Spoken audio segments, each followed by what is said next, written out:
Welcome to the Athletic FC podcast with me, Akinwolere. PSG dominated club football last season, finally winning the Champions League as well. But this year, they've not hit the same heights. So, can they step up to defend their European title? Right, joining us today in the studio, we've got Tom Williams. We've also got Anka as well. Good to have you with us, gents. All right, so ahead of PSG's match against Chelsea in the last 16 of the Champions League on Wednesday, we thought we'd talk about their current form. They lost to Monaco in Ligue 1 last Friday, meaning their lead has been reduced to just 1 point. And of course, Monaco are also the team they narrowly beat in the Champions League playoffs as well. So, Tom, this is not the PSG we're used to seeing, is it? It's not. It hasn't been for a little while. And I think the expectation in recent weeks has been that at some point, things would click into place and they would become the PSG that we got used to seeing last season, the one that laid waste to the European elite and finally claimed the Champions League, finally scaled the Everest that the club had been trying to conquer ever since the arrival of their Qatari owners in 2011. And as the weeks have gone on, you've started to think, maybe that just isn't going to happen. Like, I personally have been sitting down to watch PSG and thinking, surely at some point we're going to see some sign that this team is getting close to what it was last season. And if anything, it's been the opposite. The more that time has gone on, the further away from that level they have got. And so now you find them approaching this game against Chelsea and this tie against Chelsea with a sense that if they are going to go through, it's not going to be playing the sort of swashbuckling all-action football that became their trademark last season. They are just going to have to grind out results in the hope that that form still returns. The fact it's the same coach, the fact it's the same players, the fact it's the same general idea makes you think that things could click at some point. But recent evidence does not suggest that is about to happen anytime soon. How are the French media treating this? It was interesting, the coverage of the defeat at Monaco, the defeat against Monaco, rather, on Friday that you mentioned. L'Equipe's report said, PSG are on the brink of crisis, and it is time that we abandon this idea that they are the same team they were last season.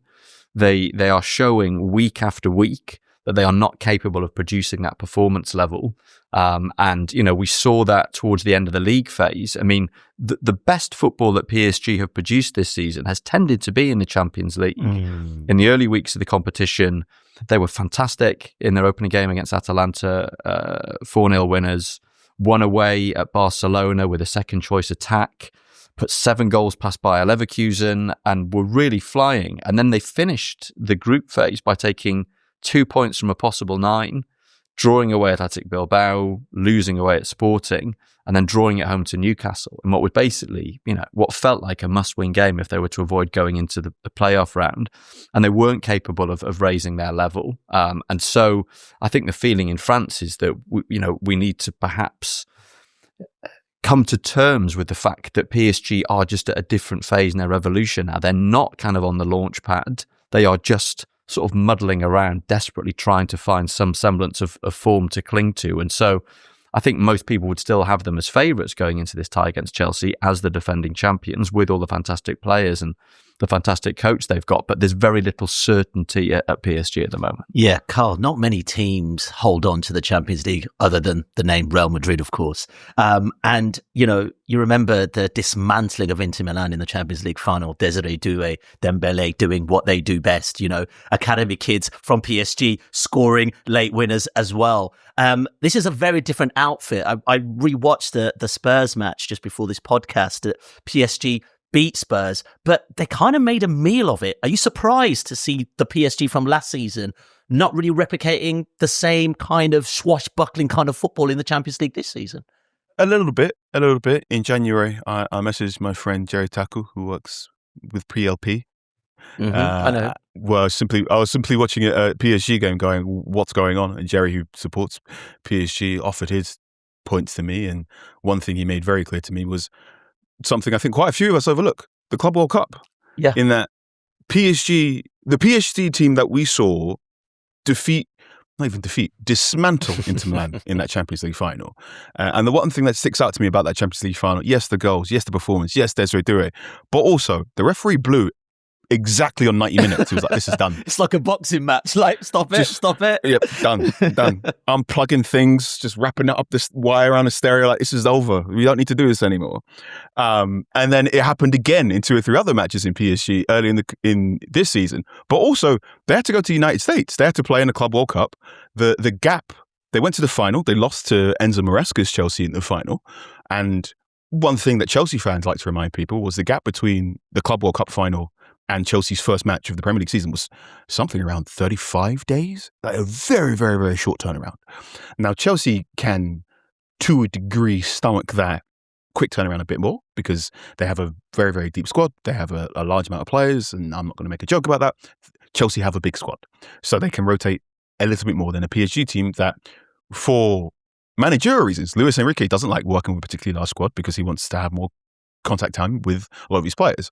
So this PSG team came into the new season quite tired. They had to play the Super Cup game as well, so another short turnaround. And also, there's been 2 or 3 against Tottenham Hotspur, which, I mean, Tottenham went 2-0 up, and you're thinking, this is Thomas Frank might get a trophy in his first season, and then it goes to penalties, etc., etc.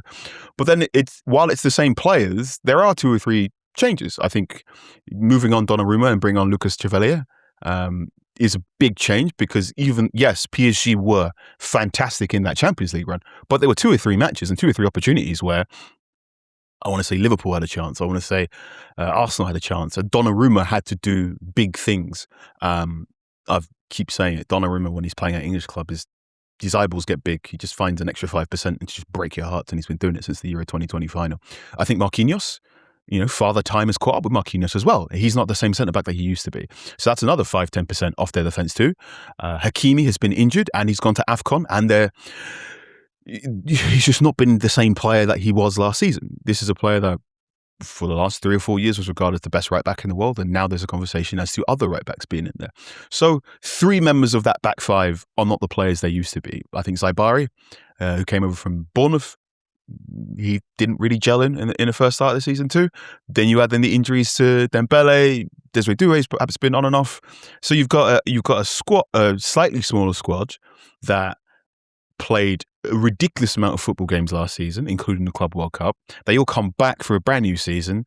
2 or 3 changes at the back, 2 or 3 players who are a bit older and or absent and or injured. And all of a sudden, the team that many people were lauding as the one great team in European football all of a sudden is good-ish.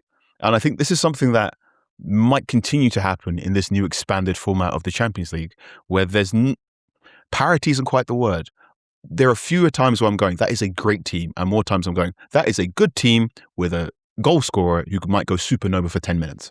I think what happened last season for PSG is that all the planets aligned.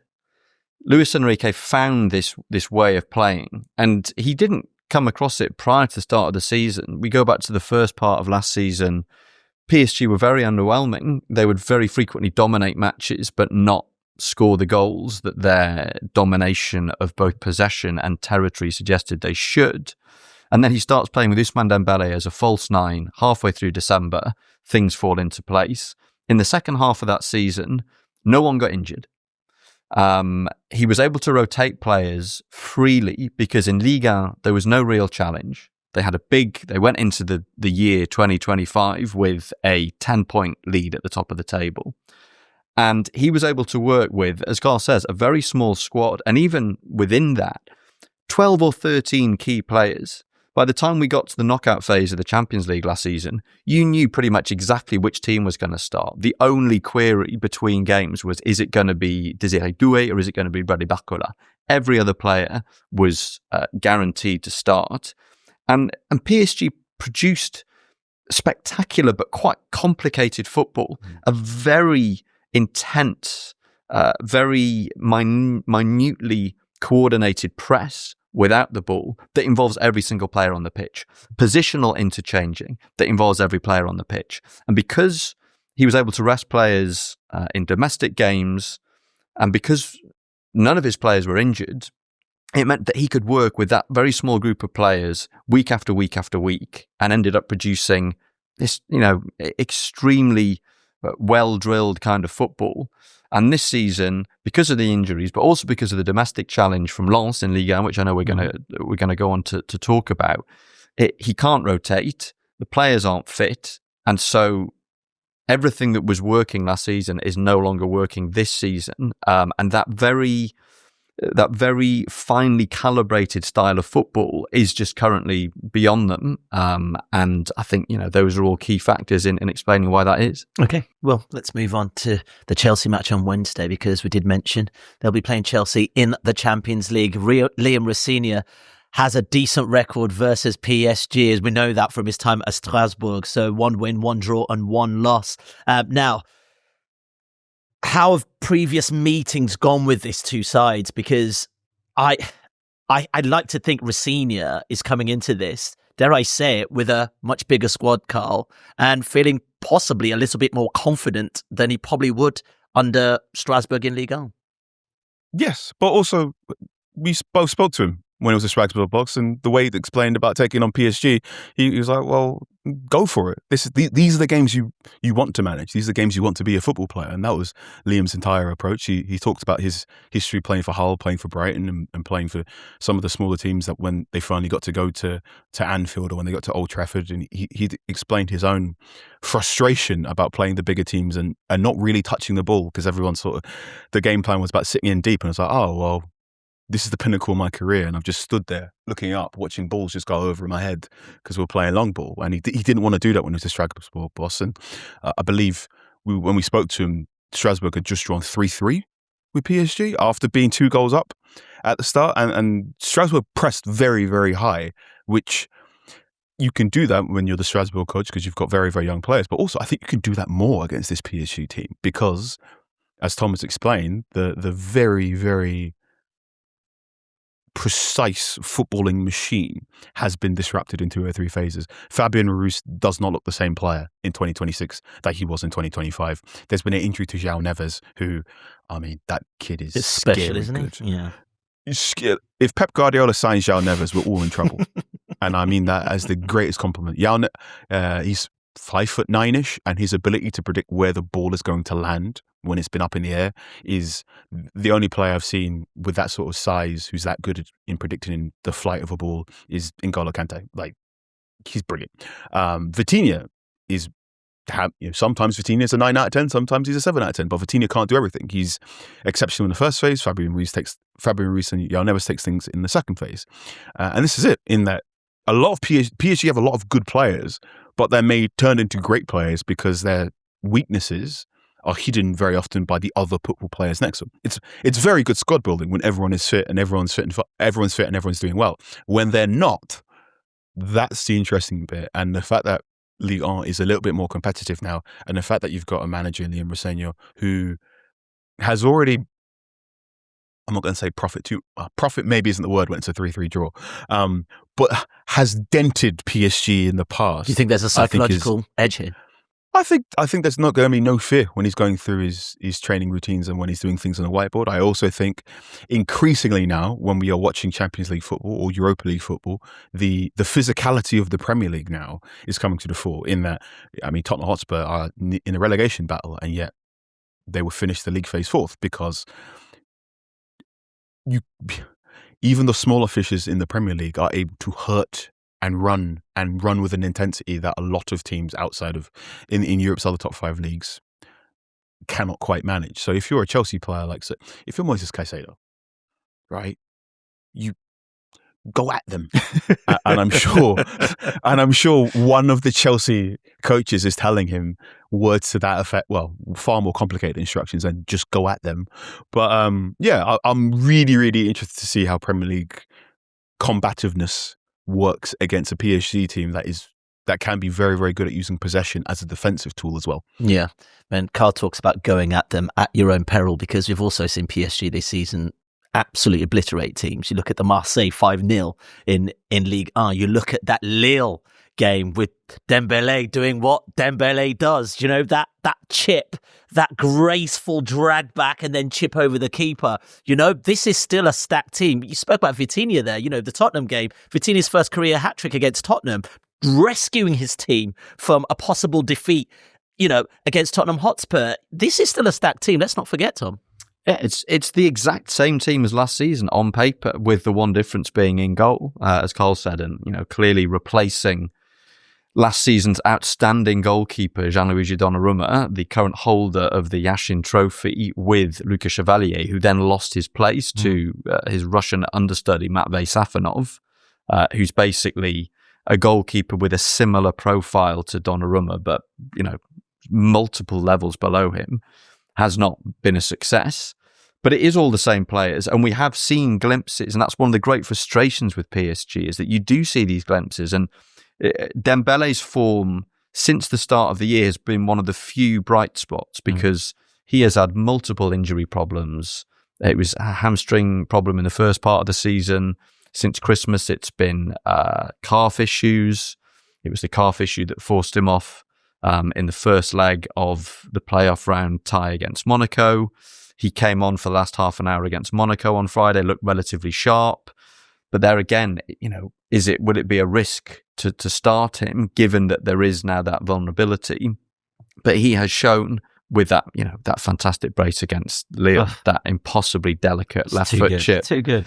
The brace that he scored against Marseille as well. There have been signs that that he is still capable of being Dembele's leading man, and they need that, because you watch PSG attack when he isn't on the pitch, and they look to him even when he isn't there. They're used to him dropping in and dragging centre backs around and creating space for the wide players to attack and the central midfielders to attack. And that doesn't happen when he's not there. It's been interesting that in the last few weeks, Luis Enrique has been trying Bradley Barcola as a false nine. Very much not his natural position, but he scored 3 in 3 in Liga and has shown some signs that he might occasionally be a serviceable understudy to Dembele in that role. But yeah, it's not quite the same thing. So yeah, talent-wise, there can be no disputing how good this PSG team is. But I think the fundamental issue is that physically they are not capable, or they do not seem capable of playing the kind of very high octane, smothering football that they did last season, and that's with and without the ball. And as you say, when you get a team that attacks them as naively as Marseille did, that team can find themselves in big trouble. But if you get a team who do it a bit more intelligently, and Monaco have done that very well in recent weeks, obviously the win in Ligue 1, but even in the two matches of the playoff round, when both teams had 11 men on the pitch, Monaco actually won that tie, which shows how much PSG struggled to break them down, and how Monaco, were able to exploit some of the weaknesses in PSG's play when they did have the ball. So, yeah, on paper, there can be no contesting the talent, but the sad reality for PSG is that it's been several weeks now where what you see on paper hasn't quite translated to what you see out on the pitch. Yeah. Let's move our attention to Ligue 1 briefly, Carl. I think since 2012, PSG have pretty much won Ligue 1. I think only Lille and also Monaco are two of the only other teams that have won it. I mean, Carlo Ancelotti finally bringing Ligue 1 back to PSG under his reign. I mean, for the product, and I know PSG could still go ahead and win this. For the product, though, if Lens win this is great. This is wonderful. The mighty PSG can be toppled. Yes. Look, do you remember Renato Sanchez? Yes, Renato Sanchez, yeah. Right, Renato Sanchez, young player of the tournament at Euro 2016, at Benfica, goes to Bayern Munich, gets loads of injuries at Bayern Munich, has an unsuccessful loan spell at Swansea, ends up at Lille. Is part of that Lille Ligue 1 winning side. And now every time someone goes, Renato Sanchez didn't do much, I'm like, won the French League title for someone that wasn't PSG. He then eventually went to PSG and didn't quite work out, and they went to Roma, etc., etc., etc. But I am now fast becoming of the opinion that if you can win the French League title for someone that isn't PSG, that is a heavier medal. So French football is in a really interesting position in that the broadcast deal, the most recent broadcast deal, I want to say the last 2 or 3, have been terrible. and the French league has been quite honest about how the recent deals have been terrible and trying to package up a new sort of subscription style package for anyone interested. And we've got the wonderful Alex Barker at The Athletic, who's a huge proponent and a huge fan of French football. And he's constantly telling all of us about how cheap it is to watch all the French league games and how we all need to be doing this as well. So you've got that in that when you're, and increasingly for leagues, if your broadcast deal is terrible, you're just going to suffer. You're going to find it really, really hard to get people to watch your games in addition to the matches they're already going to watch domestically. It's a lot harder to get hold of the flow and narratives of your league outside of Champions League games. So, I mean, the majority of the time I'm watching PSG, I want to say 95% of the time I'm watching PSG, it is a Champions League match. So I'm only watching them X amount of times. I wanted to watch Monaco this season because they got Paul Pogba and Ansu Fati and 2 or 3 other players, and I went, well, I want to see how this works out. So I paid a sort of trial subscription fee, and I've been watching Monaco games 2 or 3 times, right? But sadly not much of Paul Pogba. Yeah, because he's been injured again. Yes, unfortunately not. I've not been able to see much of Paul Pogba. But I think this is the thing now, in that increasingly if you're not the Premier League, leagues are now having to think very, very smartly about how do we get the quote unquote casual viewer or the I'm going to watch you once in a month viewer. And the French league have now got a streaming service and online offering that makes it very, very straightforward. And if you can do that, that means in times like this, where there is a genuine competitor to PSG, you can get more eyeballs onto your product. And then hopefully those eyeballs can stick, providing those competitors can stay together. I remember speaking to Jose Fonte after Lille won the league. Yeah, he was at Lille and he used to play for Southampton. So when I was a Southampton reporter, I had a conversation with him 2 or 3 times. And when he won the league, I sort of sent him a message after their victory thinking, well, he's just won a league title. He's not going to want to respond to me. And he eventually did. And I was just chuffed to bits, and he explained what it meant to him to be a French league champion. And yeah, you can really, really see how much it means to win a league title when you're not at PSG. And also, quite frankly, if you're a manager at PSG and you don't win the league, I'm looking at you with sideways eyes going, you what, mate? So like Pochettino didn't win in his first season. Carlo Ancelotti did not win in his first season. And Tom, you can correct me here. I believe Ancelotti came in midway through. He did, yes. In his first season. He came in at Christmas time. PSG had he came in at Christmas time, and I'm pretty sure PSG had like a 6+ points lead at the top, and they didn't win it. So you do need a unique alchemy for PSG to not get it done. But when it does happen, it's absolutely worth watching every single week. Or at least in highlight form. I'm not sure if they were that far clear, but you're right. It was nevertheless a fairly enormous surprise, particularly given they lost the league to Montpellier. And there was a piece about Montpellier that I read the other day, and it was basically referring to them led by Olivier Giroud. And referred to in this piece that I read as France's Leicester City in terms of the improbability of that title win. Talk to me about Lens, the possibility of them winning Ligue 1. Tom, I don't think they've won the top tier since the 90s, I imagine. Like 1998. 98. I mean, come on. This would be amazing considering the riches that exist at PSG and the plethora of talent they have at their disposal. There are so many levels to this. I could literally talk about Lens for hours. Go on, this is your time, Tom. First of all, the fact that any club other than PSG might win Ligue 1 is remarkable. But the fact that it's Lens, this very traditional club from the north of France, with this fantastic, boxy, English-style stadium that has been sold out for something like 81 Ligue 1 home games in a row, this club that has had to sell so many of its best players in recent years.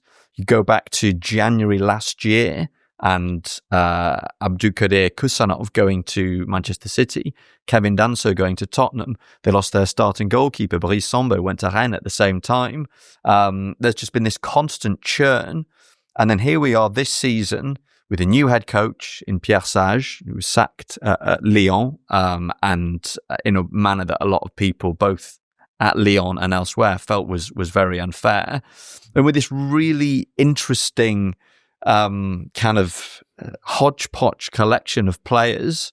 Players whose careers were drifting, players who looked like they reached a dead end, who've just been picked up and put into this fantastically coached team, playing, very uncomplicated, quite direct, but extremely effective football.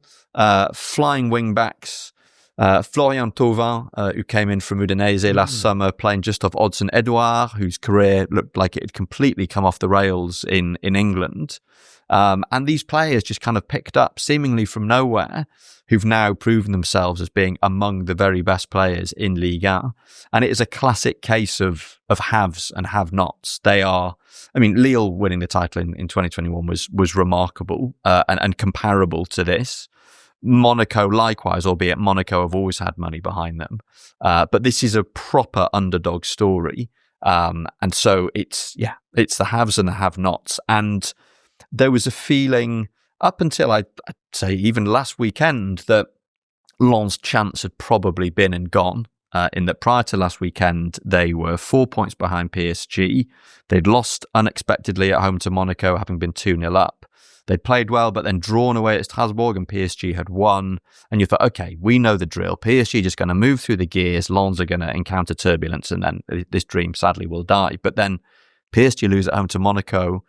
Lens brush aside Metz, who are the bottom club in Ligue 1, and suddenly the title race is back on. And if you look at Lens' run-in, they've got 9 fixtures remaining. Most of them are winnable. There are some key games. There's a trip to Lille in the Derby du Nord, which is always a game that matters a huge amount in that part of the world. Olivier Giroud there, Olivier Giroud is there as well, of course. And then the following weekend, the weekend of 12th and 13th of April, I think it is, Lens at home to PSG. And I think the hope for everyone who follows French football is that they are still within touching distance at that point. All right, let's move on to the Champions League once more, Carl, because this week Liverpool versus Galatasaray kicks off on Tuesday. A lot of pressure on this game, considering the league form of Liverpool. Big one for Arne Slot. Absolutely. Big one, as we are now increasingly heading towards a summer of managerial merry-go-rounds. And Arne Slot now not only needs to get some momentum together to make sure Liverpool qualify for next season's Champions League, but also needs to show some sort of convincing style of play, some convincing style of attack and open play to suggest that he should be the man next season. One thing that unfortunately, an unforeseen complication on the Slot's Liverpool career is the fact that Xabi Alonso is available now. And I think we're all sort of like, oh, hang on. Wasn't you meant to be at Real Madrid for ages? So Xabi Alonso's left, but also Xabi Alonso left for reasons that he can convincingly say, it's not my fault. That's more to do with Real Madrid being Real Madrid. So a big game for Liverpool. They played Galatasaray earlier in the league phase, I believe, where Victor Osimhen just gave him absolute hell, because that's what Victor Osimhen does. There's no harm, no foul. He's just one of the best strikers in the world. And then going to Galatasaray, never even easy place to go. This is the quote unquote early Champions League game kickoff on. It is tonight. Yeah, Tuesday as we're recording. Yep. I don't know our days anymore. That's all right, mate. You can tell I'm a reporter for a club that's not in the Champions League anymore.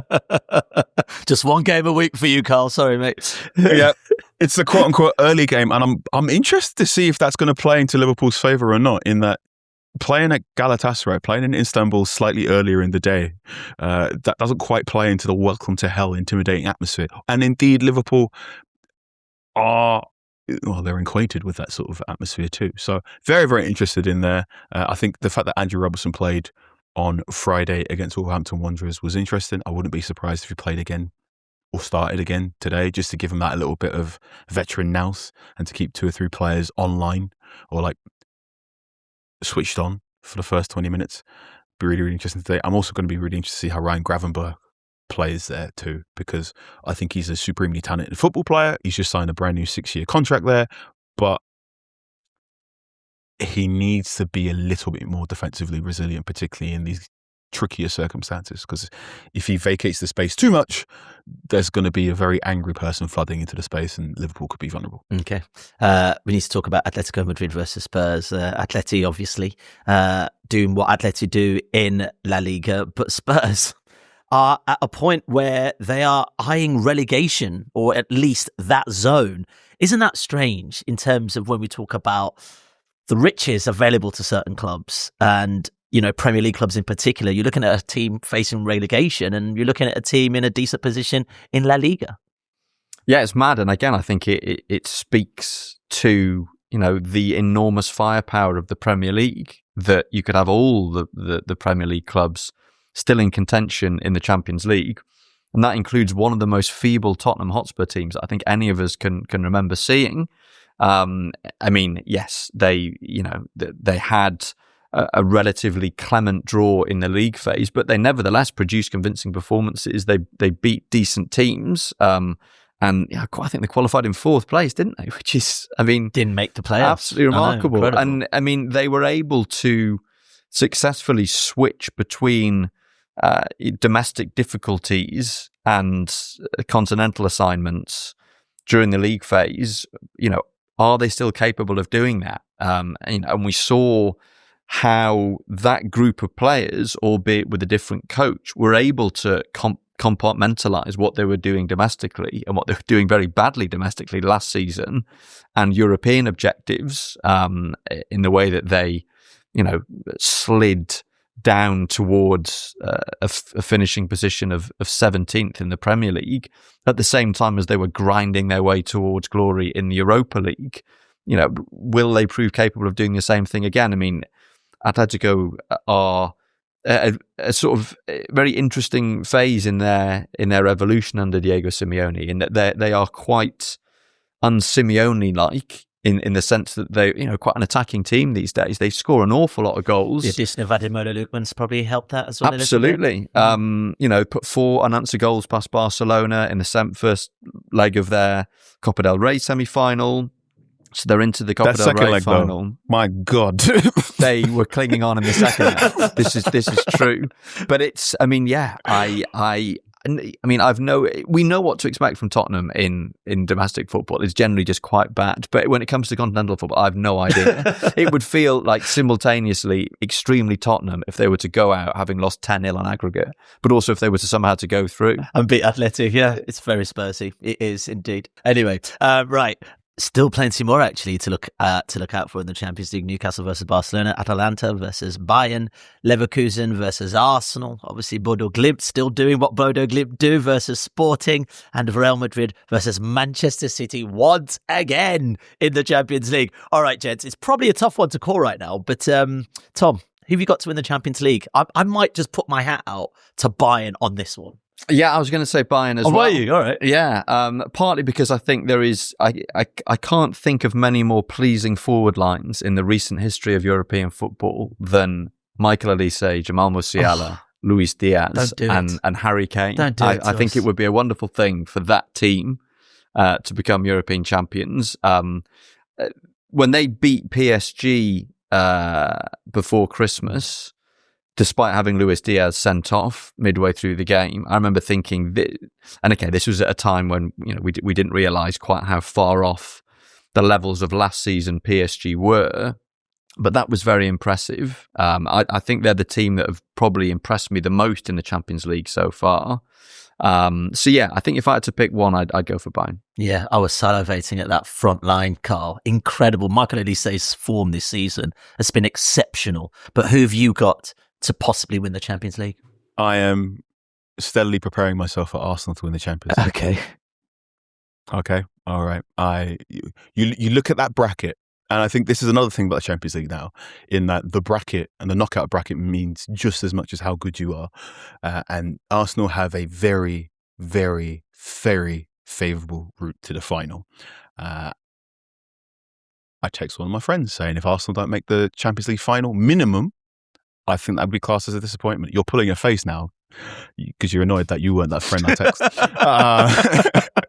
No, I think Arsenal's squad building is best equipped for this new era of football. I think the league phase and its current construction, and the fact that the brackets are set up in a certain way, and if you finish a certain place in the league phase, you can have a more favourable draw, means again, it's less about being great and more about are you good and do you have depth in your squad in a way that you perhaps didn't have to consider in the 2000s or in the 90s, right? I was born in 1991, so I was born in the era of 4-4-2 and top teams having 4 strikers. Whereas now, it now appears that you need 6 centre-backs to get through a campaign. And the way Mikel Arteta's composed things is that you can have an injury to Calafiori or have Calafiori go off with some sort of complaint, and then you can bring on a player as good as Hincapié. And I think that's really, really good. The fact they rested Declan Rice and Zubimendi is really, really important. And if they can have more matches where they can do that and they don't have to play 90 minutes running up and down, they should get things done. Yep, okay. I do have some question marks over how they're going to score goals in open play because Gyökeres hasn't been the football player that we thought he might be. But if Arsenal don't get to the final, I'd be surprised. And if they don't get to the semi-final, someone else on that side of the bracket would have had to go supernova to get it done. So I think Arsenal win in the Premier League, and I'm slowly preparing myself for Arsenal to win the Champions League too. Have fun. I'm not going to be in North London when it happens. Still well clear. Trust me. Anyway, let's leave it there, gents. Thoroughly enjoyed that. Carl, Tom, appreciate your time, and also thank you guys for joining us as well. We'll catch you soon. For more from the Athletic FC podcast, make sure you like and subscribe to the channel. We've got top journalists like David Ornstein, Matt Slater, Adam Crafton, Carl Anka, and plenty more through the entire season. Make sure you don't miss an episode of the Athletic FC. You can get it wherever you get your podcasts from.